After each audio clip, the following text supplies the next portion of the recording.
बहुत साल पहले की बात है। एक गांव था जिसका नाम था सुखपुर। नाम तो सुखपुर था, लेकिन वहां के लोगों के चेहरों पर सुख कम और शिकायतें ज्यादा दिखती थी। कोई अपनी फसल को लेकर रोता, कोई पड़ोसी की नई भैंस को देखकर जलता, तो कोई बस इसलिए दुखी रहता कि आज खाने में नमक कम था। गांव एकदम शांत रहता था, मानो किसी ने सबकी हंसी पर ताला लगा दिया हो। लेकिन ये शांति सिर्फ दिन में रहती थी। रात होते ही कहानी बदल जाती थी, खासकर जब घड़ी की सुइयां ठीक 12 पर मिलती थी। हवा ठंडी हो जाती, कुत्ते भौंकना बंद कर देते और तभी पूरे गांव में एक आवाज गूंजती, हा हा हा, ही। ये हंसी इतनी भयानक और ऊंची थी कि घरों की खिड़कियां तक हिल जाती थी।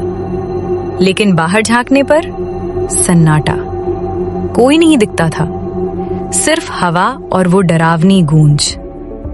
अगले दिन सुबह बरगद के पेड़ के नीचे गांव वालों की भीड़ जमा थी।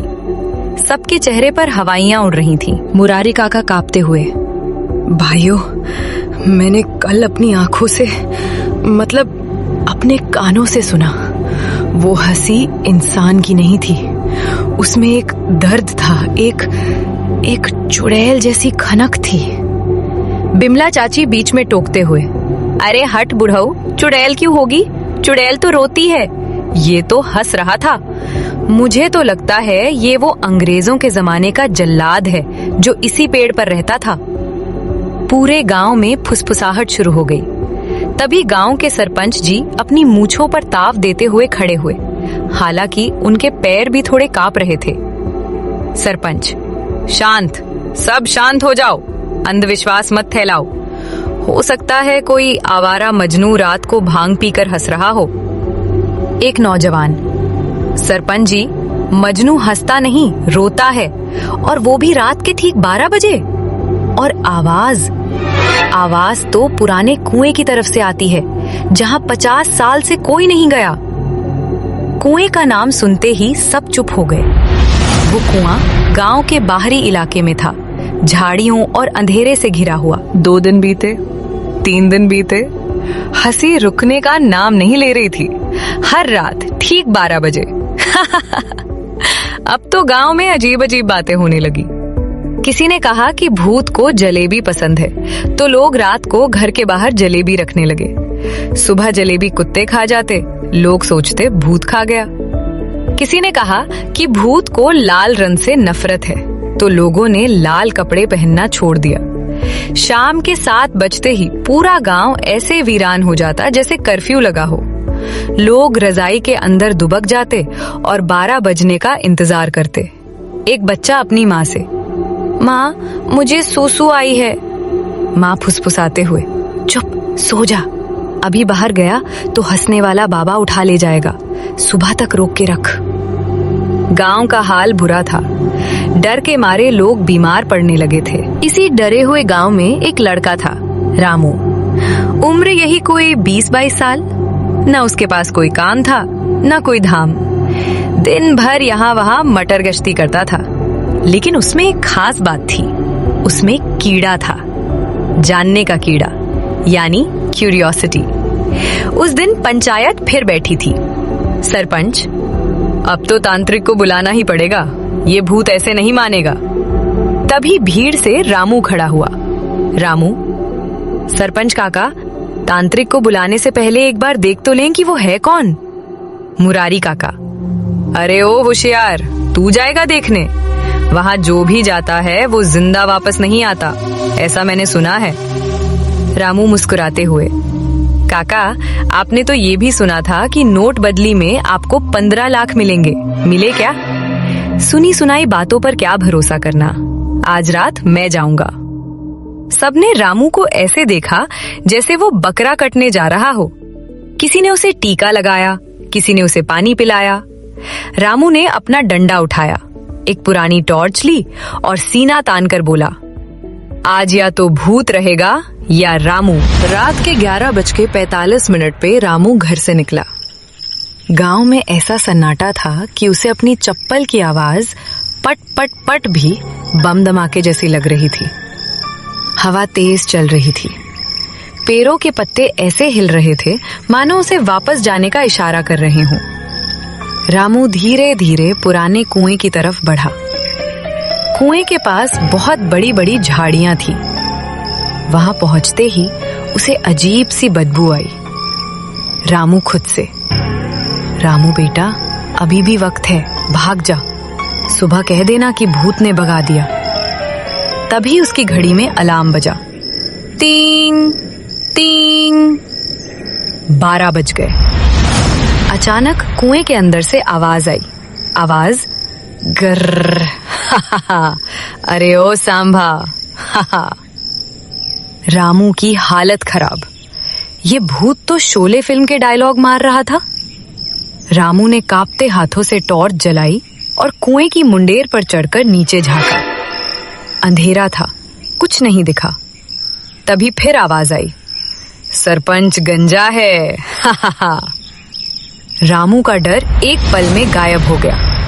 भूत सरपंच को गंजा क्यों बोलेगा?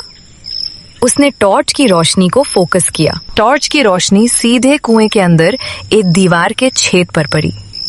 वहां कोई भूत नहीं, कोई चुड़ैल नहीं।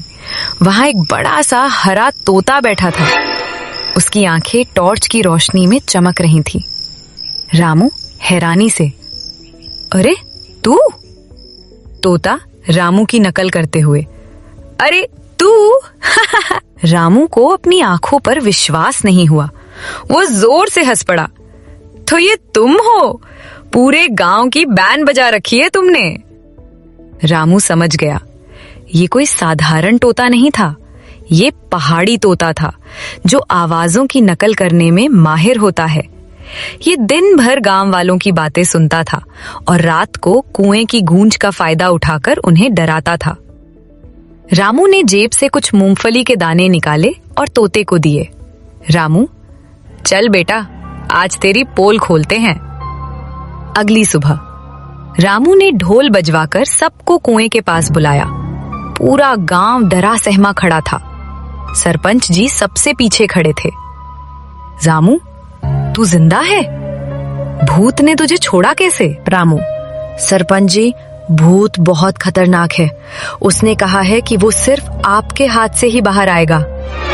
सरपंच, मैं? नहीं। रामू ने इशारा किया। वो पिंजरे में बंद उस तोते को लेकर आया और सबके सामने रख दिया। गांव वाले हैरान, ये क्या है? तोता? तभी तोते ने सरपंच की तरफ देखा और अपनी चोंच खोली। अरे, मैं तो 9 बजे ही सो जाता हूँ।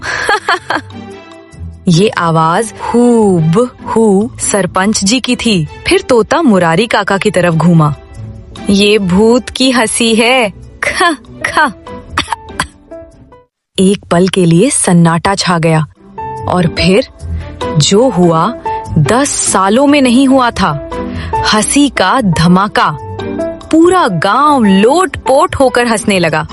सरपंच अपनी धोती संभाल रहे थे, काका अपनी लाठी और बिमला चाची तो हंसते हंसते रो पड़ी। वो डर, वो खौफ सब एक पल में गायब हो गया। हंसी थमने के बाद सरपंच ने रामू की पीठ थपथपाई। मान गए रामू, तूने तो कमाल कर दिया। लेकिन ये तोता रात को ही क्यों हंसता था? रामू ने पिंजरे का दरवाजा खोला। तोता रामू के कंधे पर बैठ गया। रामू ने तोते की तरफ देखा और गांव वालों से बोला, गांव वालों, मैंने इससे रात भर बातें की हैं। इसने मुझे बताया कि ये ऐसा क्यों करता है। सब चुप हो गए। रामू ने तोते की बात को अपने शब्दों में कहा, ये तोता दिन भर उड़ता रहता है। ये सुनता है कि हम सब दिन भर कितना रोते हैं। कोई अपनी सास की बुराई करता, कोई अपनी बहू की बुराई करता है, कोई किस्मत को कोसता है, कोई पैसों के लिए लड़ता है। सुखपुर में सुख की बातें कोई नहीं करता। तोते को लगा कि जब तुम सब दिन भर इतना रोते हो, इतना डरते हो, तो बैलेंस बनाने के लिए रात को किसी को तो हंसना पड़ेगा ना। तोते ने सहमति में सीटी बजाई। हंसो भाई हंसो। उस दिन के बाद सुखपुर सच में सुखपुर बन गया। डर अब भी था, लेकिन भूतों का नहीं, बल्कि इस बात का कि अगर हम दिन में रोएं या लड़ें तो रात को तोता फिर से हमारी नकल उतारेगा और पूरी दुनिया हंसेगी। अब जब भी रात के 12 बजते और कुएं से आवाज आती तो लोग डरते नहीं थे। वे रजाई के अंदर मुस्कुराते और कहते, पागल तोता फिर शुरू हो गया। तो दोस्तों, कभी कभी हमारे डर की वजह कोई भूत नहीं बल्कि हमारी अपनी ही परछाई होती है। और जिंदगी में अगर हम खुद नहीं हंसेंगे तो कोई ना कोई तोता हमारी हालत पर जरूर हंसेगा। इसलिए मुस्कुराइए।